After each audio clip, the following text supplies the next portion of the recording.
Bastante gente aqui hoje. Quero convidar todo mundo a abrir em Marcos 3. Marcos 3, versículo 13. A gente está estudando o livro de Marcos. A gente já contou como Jesus se preparou para iniciar o ministério dele. A gente mostrou como ele iniciou o ministério dele. E depois, na última vez que a gente falou sobre os problemas de Jesus com as autoridades, né? Com os religiosos, quem cuidava da religião naquela época. E agora a gente vai começar um novo assunto, aqui em Marcos 3. A gente é chamado a amar todo mundo, né? Mas existem pessoas que a gente se dá melhor do que com outras.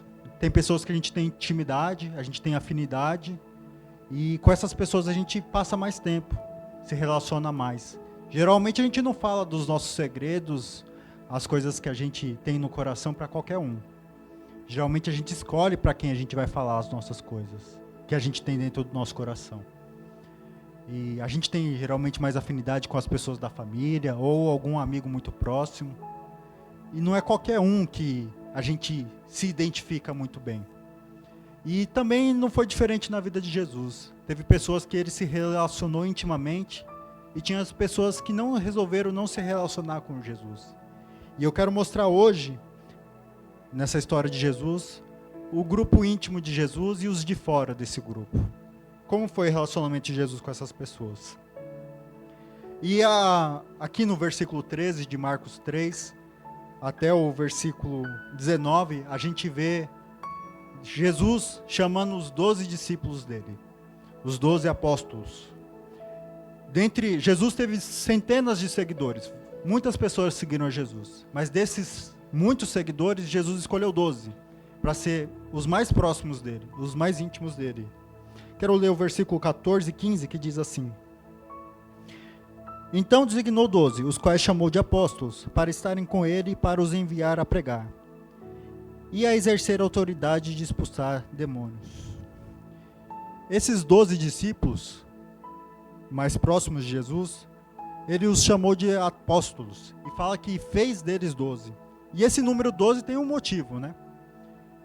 As tribos de Israel, se vocês não lembram a história, Jacó teve 12 filhos. E esses 12 filhos representavam o reino de Israel. E o motivo de Jesus ter escolhido 12 é que ele estava criando um novo reino. Ia se iniciar a partir da sua mensagem, de sua vida, ia ter continuidade a partir desses 12 discípulos, que estariam mostrando a recriação do reino de Israel. Mais para frente a gente vai ver que tem muito mais a ver do que só Israel, mas com todo mundo, né? E ele chamou esses 12, fez eles discípulos para estarem com ele. A primeira marca de um discípulo é que ele tem relacionamento com Jesus. E fala que ele chamou eles, enviou eles com uma missão. A palavra apóstolo significa enviado, alguém comissionado, uma pessoa que tem uma missão e essa pessoa é enviada para realizar essa missão. E qual que era a missão dos 12? De pregar o evangelho, pregar a Cristo, mostrar esse reino que estava se iniciando. E eles receberam mais do que uma missão de pregar, eles receberam a autoridade que vinha de Cristo. E ele falou assim: vocês vão ter o poder, assim como eu tenho, de expulsar demônios. É por isso que quando uma pessoa vai fazer um exorcismo, ela expulsa em nome de Jesus, porque a autoridade vem de Jesus. E a gente vê isso nos discípulos. Um relacionamento de proximidade, intimidade com Jesus é um relacionamento de proximidade. A gente tem que estar próximo de Jesus, é uma amizade verdadeira. Tem a ver com o que nós falamos. Ser discípulo de Jesus tem a ver com pregar Jesus, falar de Jesus. E o nosso comportamento também. A gente tem que estar junto com Jesus, fazendo o que Jesus fez, ter autoridade. E agora a gente vai ver um contraste dos discípulos com as pessoas de fora. Quero ler os versículos 20 e 21, que diz assim: Então Jesus foi para casa, e outra vez se ajuntou uma multidão de tal modo que nem podiam comer. E quando os parentes de Jesus ouviram isso, saíram para prendê-lo, porque diziam: está fora de si. Aqui ele está de novo em Cafarnaum, provavelmente na casa de Pedro, que é onde ele estava morando. E uma grande multidão estava lá naquele local. Eram tantas pessoas que fala que essas pessoas estavam apertando Jesus a ponto que ele não conseguia nem sair para comer. Essas multidão prendia Jesus. Eles estavam interessados no que Jesus tinha para oferecer e não deixavam Jesus nem comer. Essas pessoas de fora estavam lá pelo que Jesus podia oferecer e eles eram um obstáculo para Jesus, porque eles não deixavam nem Jesus comer. E fala também de parentes aqui, na NAA. Eu estava lendo e essa palavra que foi traduzida como parentes é uma palavra que pode significar muitas coisas. Então, eles não sabem exatamente o que significava a palavra, né? Mas a ideia é que eram pessoas próximas. E essas pessoas próximas, que eram talvez parentes, talvez amigos de infância de Jesus, perceberam que Jesus estava indo por um caminho perigoso. Ele estava desafiando as autoridades, ele estava desafiando o poder de Roma, estava desafiando a religiosidade da época. E eles, talvez por um zelo, por um cuidado, eles resolveram também controlar Jesus. Eles resolveram prender Jesus. Essas pessoas de fora desejam fazer de Jesus o que eles querem. Eles desejam controlar Jesus. E mais para frente, na história, a gente vê a história dos escribas, os mestres da lei. As pessoas que conheciam a Bíblia melhor do que qualquer um naquela época. Esses religiosos também não estavam felizes com Jesus. Não era o tipo de pessoa que eles esperavam para estar pregando um novo reino. Não era o tipo de Messias que eles esperavam. E fala que Jesus fazia o que naquela época? Ele fazia muitos milagres, expulsava demônios. E esses escribas invejosos, eles tinham que difamar Jesus, tinham que falar mal de Jesus, porque eles não criam nele e eles odiavam Jesus.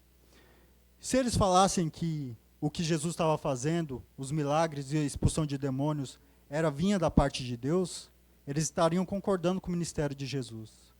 Se eles falassem que ele era um impostor, eles estariam mentindo, porque era óbvio que Jesus estava fazendo milagres de verdade. As pessoas conheciam as pessoas que estavam sendo curadas. As pessoas conheciam as pessoas que estavam sendo expelidos os demônios. Então eles tiveram a ideia e começaram a falar que Jesus fazia o que fazia pelo poder de Belial, pelo poder de Satanás, pelo poder do diabo. E Jesus conhecia o coração e o que esses escribas falavam. E ele começou a contar histórias, que a Bíblia chama de parábolas.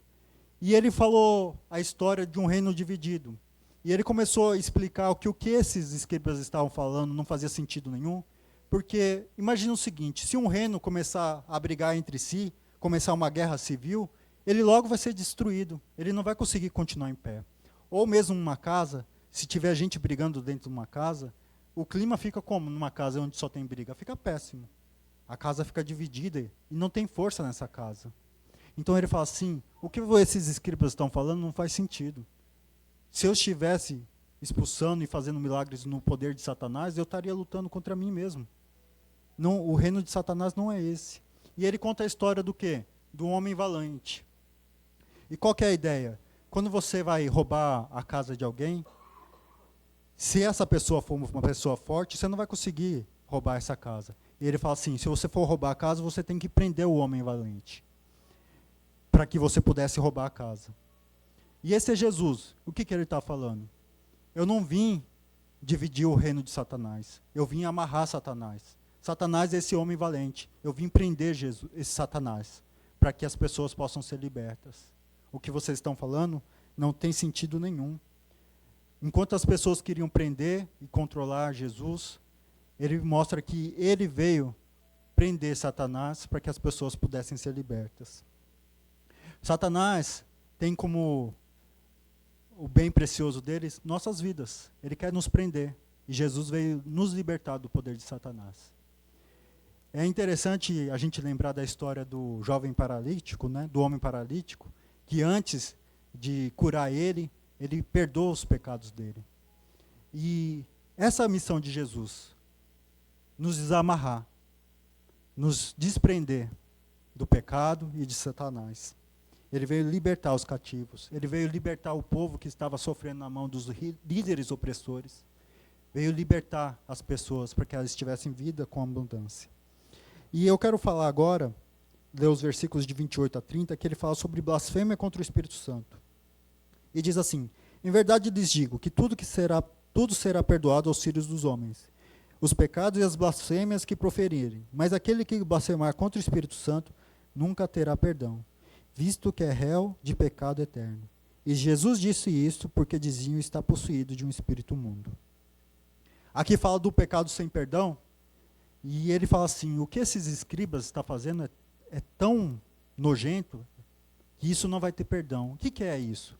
Eles estavam vendo que Deus estava agindo. Eles conheciam a palavra de Deus mais do que qualquer um. E eles sabiam muito bem o que estava acontecendo. Mas devido à inveja, o ódio deles, o coração ruim deles, eles preferiam dizer que o poder de Deus era o poder de Satanás. E eles falavam que Jesus agia pelo poder de Satanás. Mesmo sendo óbvio para eles que aquilo não vinha de Satanás. E essas pessoas tão obstinadas, capazes de dizer que o poder de Deus, mesmo sendo claro e visível, vem de Satanás, quando dizem que isso, eles estão fazendo uma coisa sem perdão. A blasfêmia contra o Espírito Santo não é uma coisa que a gente tem que temer. Às vezes, se você fica se perguntando se você já cometeu esse pecado, você não cometeu, porque isso tem a ver com uma coisa muito séria que aconteceu na época de Jesus. Essas pessoas dizendo que o poder do Espírito Santo era o poder de demônio, mesmo sabendo a verdade. Esses escribas queriam controlar Jesus, essas pessoas de fora. E depois ele conta a história da família de Jesus, versículo 33 a 35 diz o quê? Então Jesus, 33 a 35. Então Jesus perguntou, a família de Jesus estava lá fora da casa, diz que a mãe e os irmãos de Jesus chegaram e queriam falar com Jesus, chamar ele para fora. Então, quando as pessoas disseram isso para Jesus, Jesus disse assim, quem é minha mãe e quem são os meus irmãos? E olhando em volta para os que estavam sentados ao seu redor, disse, eis minha mãe e os meus irmãos. Portanto, aquele que fizer a vontade de Deus, esse é meu irmão, minha irmã e minha mãe. Aqui, Jesus está quebrando paradigmas. Se família é uma coisa muito importante para nós nessa época, naquela época era mais ainda. Era tudo centrado na família. Muitas vezes eles continuavam vivendo juntos, na mesma tenda, na mesma casa, mesmo depois que eles se casavam. Eles continuavam seguindo a profissão dos pais. Então, essa ideia de não ir falar com os seus familiares quando eles chamavam, chocou muita gente. E ele mostra uma nova realidade. Jesus veio criar um novo tipo de família. E esse tipo de família que Jesus veio criar tem a ver com quem faz a vontade de Jesus. Quem o segue e está com ele em comunhão. E ele chama todos para essa família. Ele chama os irmãos, as mulheres, os pais. Quem está junto com Jesus, fazendo a vontade de Jesus, é da família de Jesus. E mostra uma realidade que às vezes muitas pessoas se perguntavam se eles eram próximos de Jesus. E a resposta pode ser, depende. Você vai ser da família de Jesus se você fizer a vontade de Jesus. Os familiares, ao não fazer a vontade de Jesus, ele fala assim, eles não fazem parte da minha família espiritual. Mas você que está aí, qualquer um que estiver aí, por mais comum que seja, por mais simples que seja, se fizer a minha vontade, vai ser da minha família. E depois a gente vê no capítulo 4 que Jesus vai até o mar, ele sobe num barco, porque eram muitas das pessoas que estavam o seguindo, a multidão estava atrás dele, e ele sobe no barco para poder pregar. E aqui é uma das poucas passagens em Marcos que a gente vê os ensinamentos de Jesus. Marcos é mais focado nas obras de Jesus. E ele conta a parábola do semeador. Imagina o seguinte, aqui tem muitos jovens, né? Eu não sei quantos de vocês lembram de quando vocês eram adolescentes. Vocês lembram de como vocês eram adolescentes? Vamos ver. Qual que é o sonho geralmente de um adolescente? É liberdade, né? É, liberdade. Ficam cansados dos pais, das mães, e falam assim, e o que eu não daria para poder fazer o que eu quero? Dê o meu dinheiro, gastar o meu dinheiro com o que eu quiser, sem ninguém dizer o que eu tenho que fazer ou deixar de fazer. Que bobagem, né? Mas é o sonho. Eu lembro disso. Eu não via a hora de sair da casa dos meus pais. Eu achava que O problema é que quando eu saí das casas do meu pai, eu continuei sem dinheiro para fazer o que eu queria. Mas eu tinha essa vontade. Eu queria fazer o que eu queria. Não queria ter que pedir permissão para fazer o que eu queria. Eu queria ter autonomia. E Jesus começou a contar por parábolas sobre o reino de Deus. O que é a parábola? Parábola é uma história que contém um ensinamento em si. Quem lembra da história dos 3 porquinhos? Qual que é o ensinamento da história dos 3 porquinhos? Que você precisa trabalhar, trabalho duro. Que o trabalho duro vai salvar a sua vida. Essas histórias, que não têm necessariamente a ver com a realidade, trazem um ensinamento em si. E as parábolas eram histórias que traziam um ensino nelas. E essas histórias que Jesus contava tinham a ver com o cotidiano das pessoas. Ele falava sobre a agricultura, falava sobre dinheiro, falava sobre relacionamento de pobres, ricos, falava sobre a vida comum das pessoas.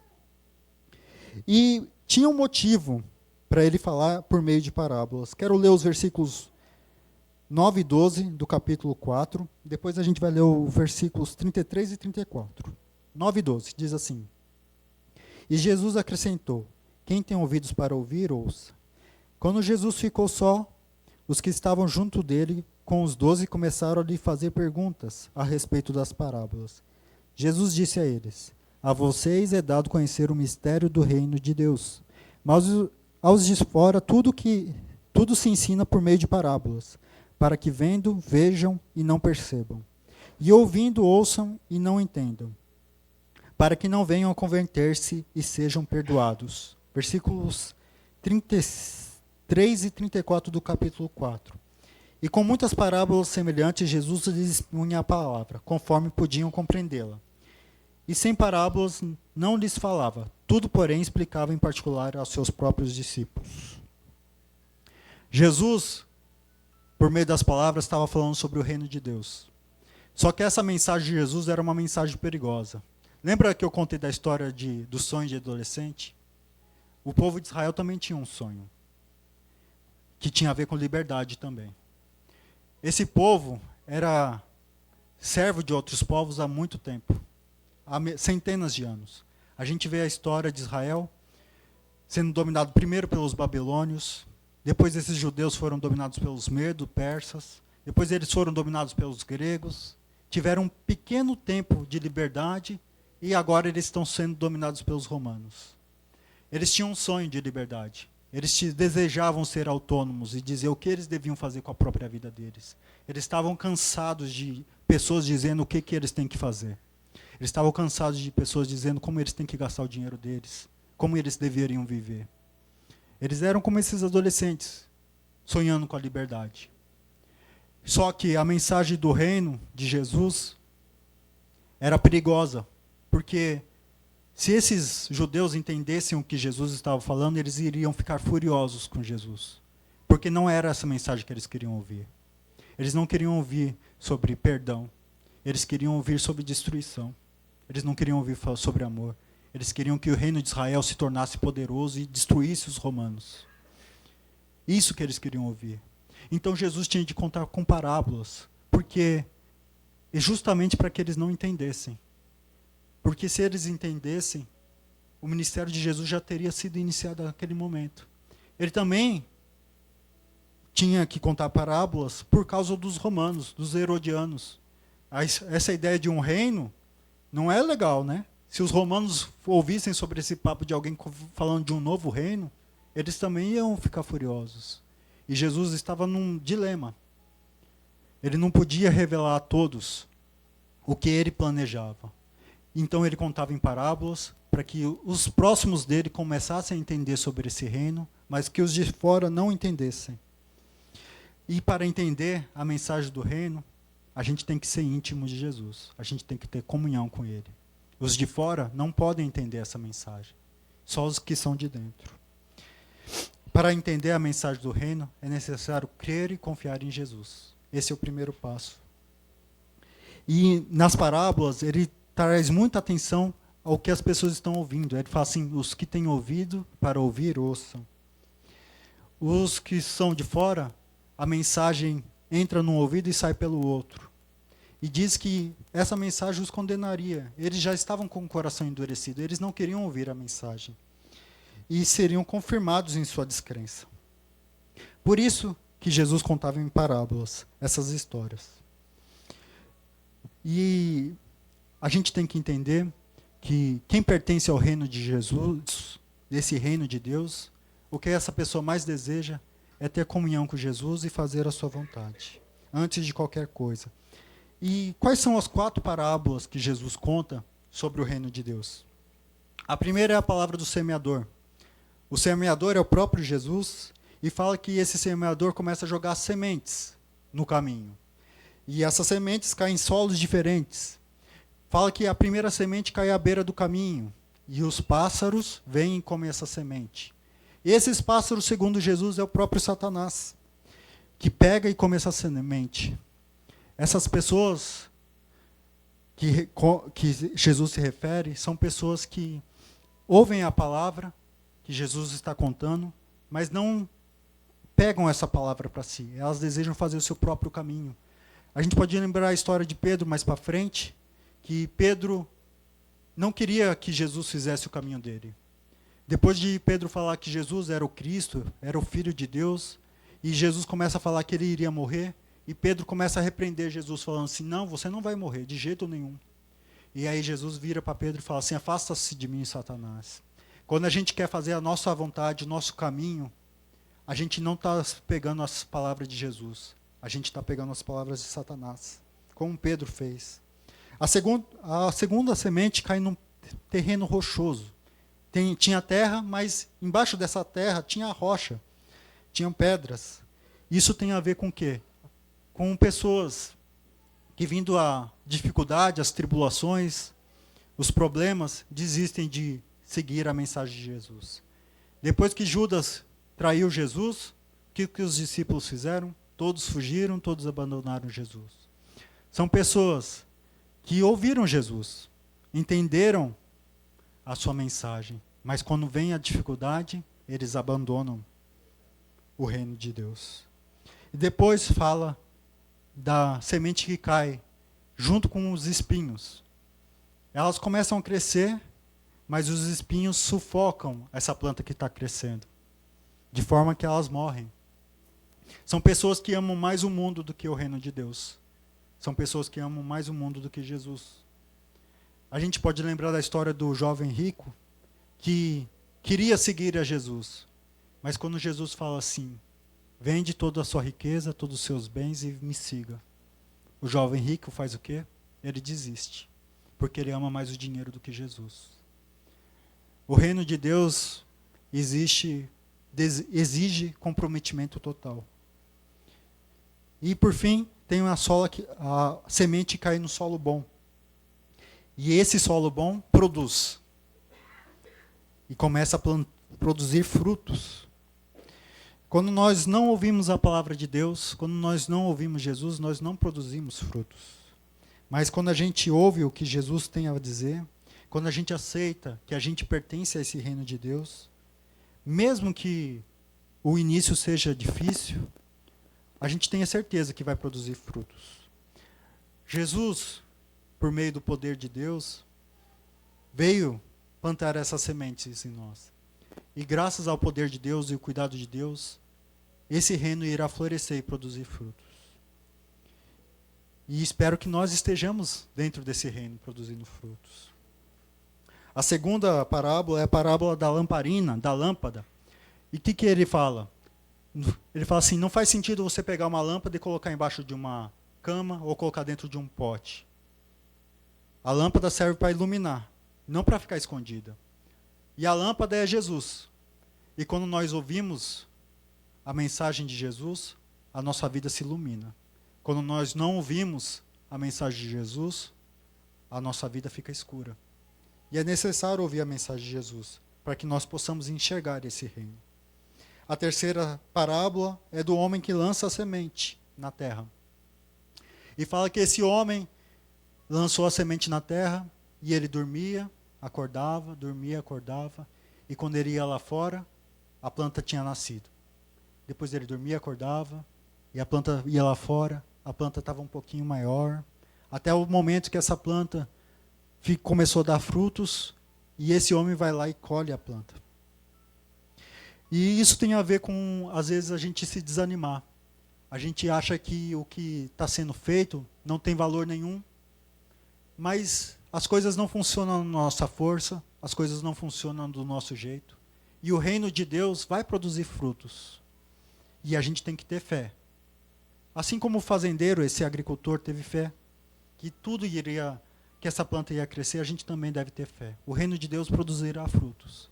A gente só tem que lançar semente. O fruto vai ser pela bondade e cuidado de Deus. E por fim, ele fala da semente da mostarda, que é uma semente minúscula, pequena, mas produz uma árvore gigante. Eu estava lendo e parece que essa árvore chega a 5 metros de altura. Nunca vi, mas também nunca vi a semente, mas dizem que é uma pequeníssima semente que produz uma árvore gigante. E essa semente é o reino de Deus. Ela aparentemente não tem poder nenhum em si mesma, mas ela se transforma numa árvore enorme. E fala que nessa árvore enorme, os pombos produzem, as aves produzem seus ninhos. E nessa mensagem mostra que às vezes a gente subestima o reino de Deus. A gente acha insignificante, mas esse reino tem poder e vai se transformar num grande reino, onde as aves vão poder encontrar abrigo.